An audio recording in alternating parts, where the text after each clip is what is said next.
नमस्कार. लेख 10 अर्गला स्तोत्र. लेख लिहिलेला आहे स्वामी श्री सवितानंदजी. श्री दुर्गा सप्तशतीतील प्रत्येक श्लोकच मंत्र आहे. ज्याने त्याने आपल्या व्याधीनुसार मंत्र निवडावेत हे अधिक उत्तम. आम्ही स्वतःच आश्रमाच्या साधकांना जे प्रयोग सांगितले आहेत आणि त्यांना त्याचा जो विशेष लाभ झाला आहे तेवढं सांगण्यासाठीच हा लेख आहे.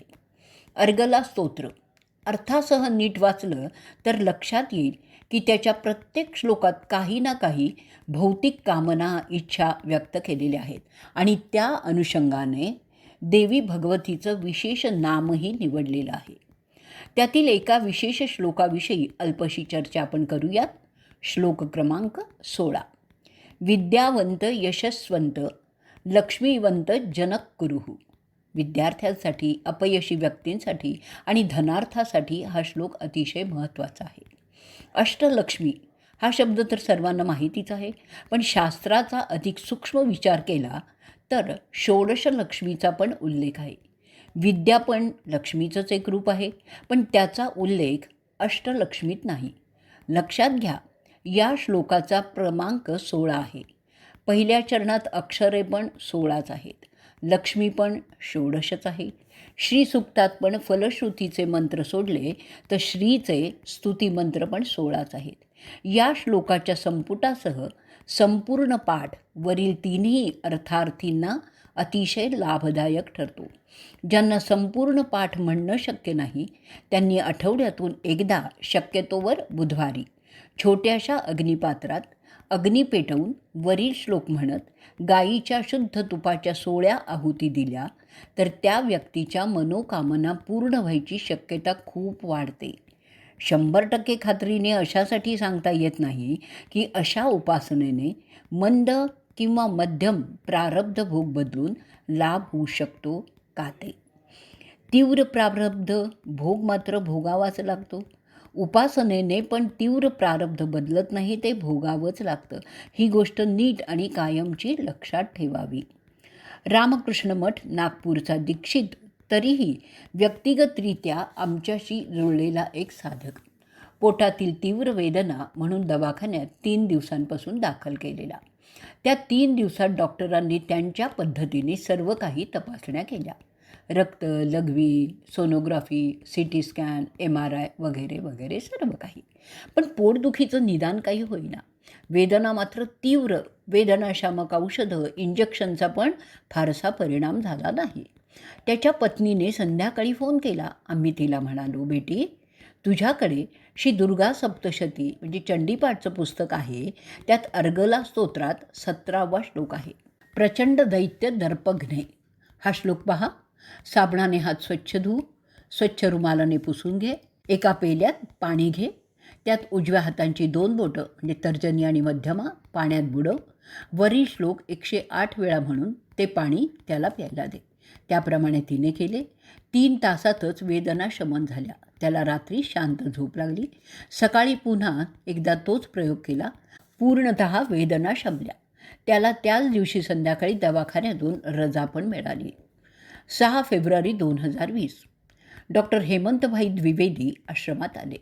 त्यांच्या जवळच्या नातेवाईकाला वय सुमारे 50, यकृताचा म्हणजे लिव्हरचा आजार. सुरेशच्या स्पेशालिस्ट डॉक्टरांचं निदान यकृत पूर्णतः खराब झालेलं आहे, ते बदलावं लागेल म्हणजे ट्रान्सप्लांट करावं लागेल. खर्च 4-5 लाख रुपये. त्यानंतरही यशाची पूर्ण शाश्वती नाही. जर तरची भाषा. शिवाय यकृत म्हणजे लिव्हर देणार तरी कोण? कोणी अंगदानात दिलं तरच, अथवा कोणाच्या यकृताचा थोडा भाग कापून प्रत्यारोपण. पत्नी त्यासाठी तयार पण होती, परंतु 3 गोष्टी. एक तर तिला स्वतःला भविष्यात कायमचा त्रास, 2 यशाची पूर्ण शाश्वती किंवा गॅरंटी नाही, 3 आर्थिक परिस्थितीमुळे 4-5 लाखांचा खर्च शक्य नव्हता. स्वतः डॉक्टर हेमंतभाईंची ऑपरेशन करण्याची संमती नव्हती. त्यांनी आश्रमाची खूप सेवा केली होती, अजूनही करतातच आहेत. आश्रमावर बाहेर गावाहून कोणी आलं, प्रवासाने किंवा इतर कारणाने येणाऱ्यांची तब्येत बिघडली की हेमंतभाई सेवेला तत्पर. आम्ही त्यांच्याबरोबर रुग्णाच्या घरी गेलो. आमचाही त्या परिवाराशी परिचय होताच. आम्ही त्याच्या पत्नीला म्हणालो, रोज सकाळी वर दिल्याप्रमाणे श्लोक म्हणून पाणी अभिमंत्रित करून प्यायला दे. संध्याकाळी या स्तोत्रातला 22वा श्लोक, देवी प्रचंड दोर्दंड दैत्य, हा श्लोक म्हणत पाणी अभिमंत्रित करून प्यायला द्यायचं आणि रुग्णाला सांगितलं, तुम्ही पडल्या पडल्या ओम शुम शूलधारिणी देवे नमः हा मंत्र म्हणायचा. भगवतीची कृपा बघा, ज्या रुग्णाला आम्ही भेटायला गेलो त्यावेळी तो इच्छा असूनही उठून बसू शकत पण नव्हता आणि तोच रुग्ण बरोबर 1 महिन्याने म्हणजे 7 मार्च 2020ला त्याच्या पत्नीसह आश्रमावर आला. भले पत्नीचा हात धरून चालावं लागलं होतं, पण उठून उभा राहू शकला, चालू शकला हे काही कमी नव्हतं. महिनाभरापूर्वीची परिस्थिती बघता आम्ही अजून कोणावर प्रयोग करून बघितला नाही, पण आम्हाला विश्वास वाटतो की जलोदराच्या रुग्णाला पण वरील 2 श्लोक आणि मंत्राच्या प्रयोगाने कल्पनातीत लाभ होऊ शकेल. खरं तर पुस्तकाचा विषय संतु निरामयः हा आहे, पण या स्तोत्राच्या संदर्भात देणं आवश्यक वाटलं म्हणून थोड्या वेगळ्या विषयावरचा पण प्रयोग सांगत आहोत. कारण जर मुलामुलींचे यथायोग्य वेळी लग्न झालं नाही, लग्न करण्याची त्यांची स्वतःची इच्छा असूनही लग्न जुळत नसेल, तर अपेक्षेप्रमाणे मुलगी किंवा मुलगा मिळत नसेल, तर त्यांनी या स्तोत्रातील श्लोक 24 पत्नी मनोरमा देही मनोवृत्तानुसारिणी याच्या संपुटाने चंडीपाठ केला तर लाभ होईल.